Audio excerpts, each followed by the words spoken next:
Hello, citizens. This is Duke Rimmer the First, and I'll be reacting to the Falklands MiniWars by Opus Simplified, the same man that made the Russian Revolution and the Cold War. Let's react to it now. Hi, English mariner John Strong. Hi, Anthony Carey, 5th Viscount of Falkland. I would very much like for you to go to Chile and locate the wreck of a Spanish treasure ship. Get his name. Okay. Also, the Falkland War was part of the Cold War. Ooh! Hey, I found some islands. These are British islands. The English were probably not the first to discover the Falklands, but they were the first to write it down.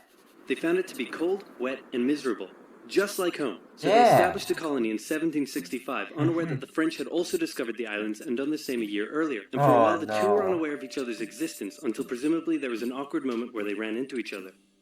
Then the Spanish showed up and told the French that a couple hundred years earlier the Pope drew a line on a map and said all of this belongs to Portugal and all of this belongs to Spain, and that the island was in Spain's territory and they wanted the French to hand over their settlement. Now, since the two were good friends and Spain was willing to pay in cash money, the French obliged. But since they were still a little bitter about the recent 7 Years' War thing, they made sure to warn the Spanish not to let those dirty English on the other side of the island take over. So Spain went over to the English and explained, Pope, line on map, Spain's island. And the English said, yeah, right, this is our island. But the Spanish had more guns, so they kicked them off anyway. But then England threatened to go to war. So Spain went to their friends in France and said, hey, it looks like I got nothing to say about this video. The French Minister of War said, maybe let Prussia cook in the island of England and party like it's 1066. But then King Louis XV said, 1, you're insane, and 2, you're fired. Sorry, Spain, we're not ready for a war right now. So Spain had to give the English their settlement back, saying it's still our island, and the English said, no, it's our island. Then some colonists in North America got a bit rowdy, so the English had to leave their settlement to focus on that. But they left behind a plaque that said this is totally still our island.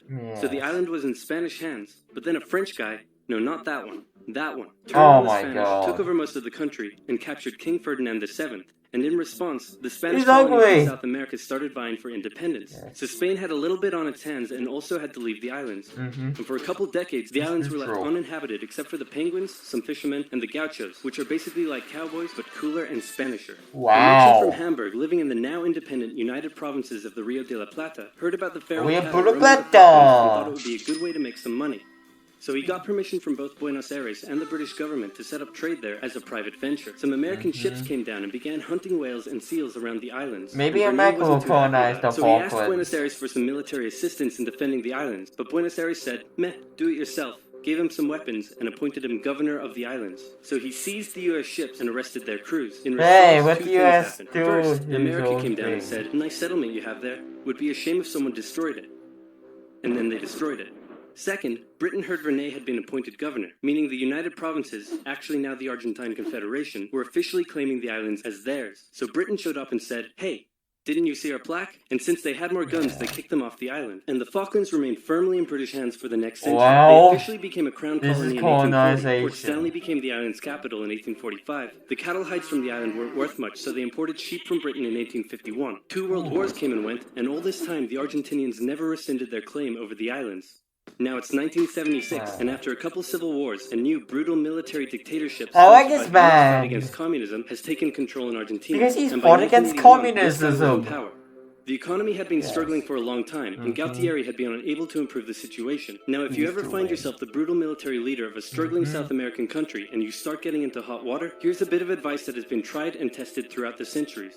Start a war to distract everyone from their misery. Galtieri knew how popular he would be. The Queen won Britain Argentina's last Malvinas from the occupying British. There had been proposals to cut British military spending, and the ice patrol vessel HMS Endurance had been withdrawn from the area. So the Argentinians assumed the British may not even bother doing anything about the invasion. After easily capturing the largely uninhabited South Georgia Island, 600 Argentine troops were sent to the Falklands. The small number of Royal Marines and other British forces stationed there put up a small amount of resistance, but in the end had to surrender to the larger Argentine force. Crowds in Argentina celebrated the news, but they were wrong to assume the British would do nothing, because the person in charge of the United Kingdom at the time was this lady. Thatcher was a somewhat controversial He's the first woman prime minister. Whether you loved her or hated her, there was no denying that she was tough. And like he's metal. Conservative. Iron, for example. No, She immediately declared an exclusion zone around the islands and organized for a task force of over 100 ships to set sail for the Falklands. The United Nations expressed concern at the Argentine invasion. All South American nations apart from Chile backed Argentina. And since the United States had propped up the Argentine dictatorship, Reagan went to Thatcher and said, could you maybe just let them have the islands? And Thatcher said no. Reagan was so different. Okay, here, have some weapons. Fighting a war over 8,000 miles from home was a logistical challenge for the British. They requisitioned civilian cruise ships and containers, and they used British-owned Ascension Island as a forward base. By the time they arrived at the Falklands in May, the Argentine forces had had time to entrench themselves. The first task for the British was to gain control of the seas, which they did easily. On the 2nd of May, a British submarine sank an Argentine cruiser. The sinking was controversial, as it occurred outside the British exclusion zone. It was also the largest loss of life in a single incident during the war.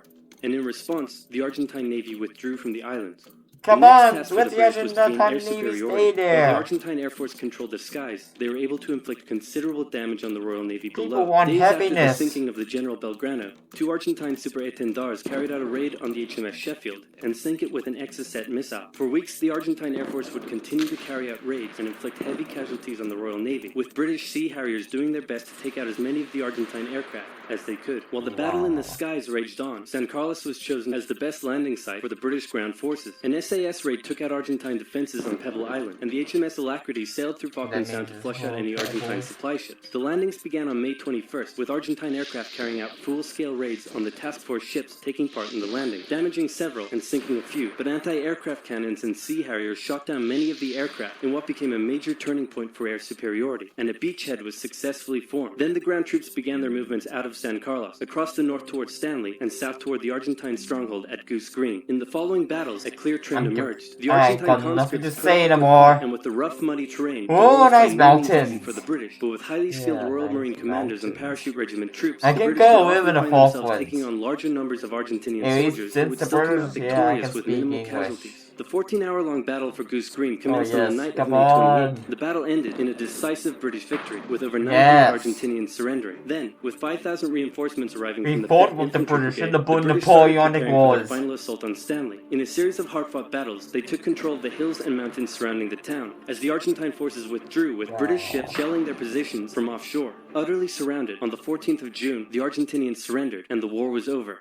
The 2-month-long war claimed hundreds of lives, and left the island strewn with minefields that still pose a problem to this day. Argentina still claims the islands, but in 2013 a referendum was held, and the islanders voted 99.8% in favor of remaining British. Plus, oil was just found near the islands, so the British probably aren't going to give them up anytime soon.